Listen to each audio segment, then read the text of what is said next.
శివరాత్రిని పురస్కరించుకుని రెండో కాశీగా విరాజిల్లుతున్న కాకినాడ జిల్లా పాతగయ పుణ్యక్షేత్రాన్ని వేలాది మంది భక్తులు దర్శించుకున్నారు.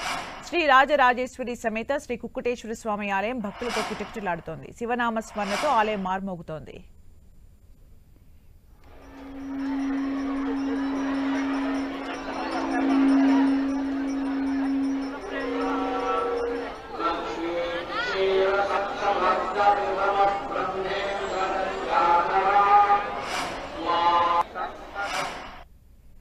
మరింత సమాచారం మా ప్రతినిధి సతీష్ అందిస్తారు.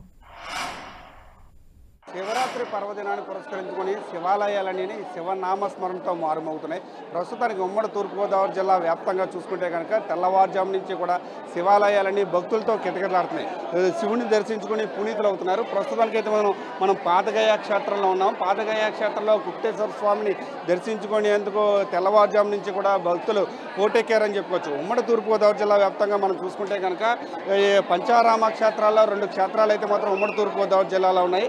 ద్రాక్షారామ భీమేశ్వర స్వామి, అదేవిధంగా సామర్లకోట కుమారరామ భీమేశ్వర స్వామి పంచక్షేత్రాలతో పాటు పాతగయ క్షేత్రం. అదేవిధంగా మనం చూసుకుంటే కనుక ఇటు గోదావరి నదీ స్నానం పుణ్యస్నానం చేసుకుని భక్తులు పునీతులు అవుతున్నారు. ఇటు రాజమహేంద్రవరం కోట్లింగాలరేవు దగ్గర గోదావరి స్నానాలు, కోటిపల్లి దగ్గర గోదావరి స్నానాలు కూడా చేసుకుని పునీతులు అవుతున్న పరిస్థితి అయితే ఉంది.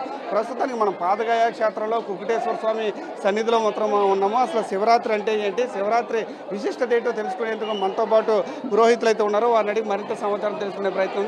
ఇప్పుడు శివరాత్రి అంటే ఏంటి, అసలు శివరాత్రికి ఎంత ప్రత్యేకత ఏంటి అసలు? శ్రీ గురుభ్యో నమః. పరమశివుడు అర్ధరాత్రి వేళ లింగోద్భవ కాలము అంటారు. ఉద్భవించినటువంటి సమయమే మహాశివరాత్రి. చతుర్దశితో కూడినటువంటిది మహాశివరాత్రి అయింది. అయితే త్రిగయా క్షేత్రాల పరమ పవిత్రమైన క్షేత్రం బాలగయా క్షేత్రము. కృతయుగంలో గయాసురనే రాక్షసుడు అనేక యజ్ఞయాగార కర్తువులన్నీ కూడా ఆచరించి తన శరీరం పవిత్రంగా ఉండేలా వరం పొందడము, ఆయనకు అనుచరుడు ఎక్కడా కూడా యజ్ఞం జరగకుండా ధ్వంసం చేస్తూ ఉంటే హవిర్భాగాల దేవతలకు చెందక ఎక్కడ వర్షాధారణ లేక ప్రపంచమంతా కరువుతో నిండి ఉన్న సమయంలో దేవతలు విష్ణుమూర్తిని ప్రార్థించి గయాసును సంహరించవలసిందిగా ప్రార్థిస్తే బ్రహ్మ విష్ణు మహేశ్వరులు ముగ్గురు బ్రాహ్మణ వేషం ధరించి లోక కళ్యాణార్థం ఆయన సంహరించడం కోసం బయలుదేరి పెడతారు.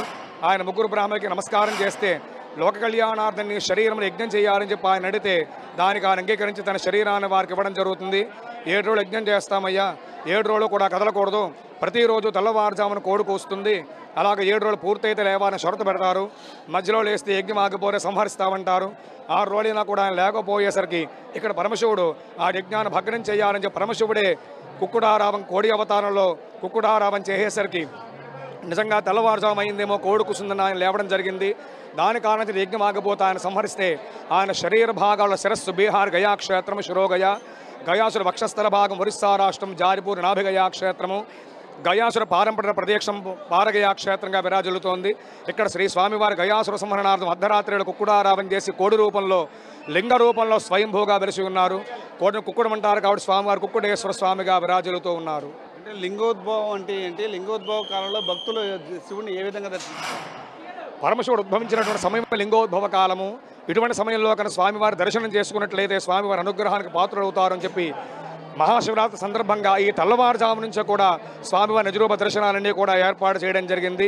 అదేవిధంగా ఈరోజు రాత్రి పిఠాపురం మహారాజా వారికి గోత్రనామంతో స్వామివారికి అభిషేకం 1 గంట వరకు కూడా స్వామివారి అభిషేకాలన్నీ కూడా జరుగుతాయి. అదేవిధంగా రేపు రథోత్సవ కార్యక్రమం కూడా జరుగుతుంది.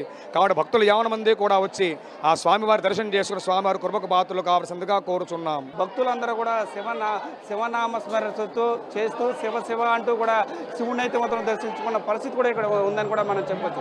ఇది ఇక్కడ పరిస్థితి. కెమెరా పర్సన్ చైతన్యతో సతీష్, 10 టీవీ, పిఠాపురం నుండి.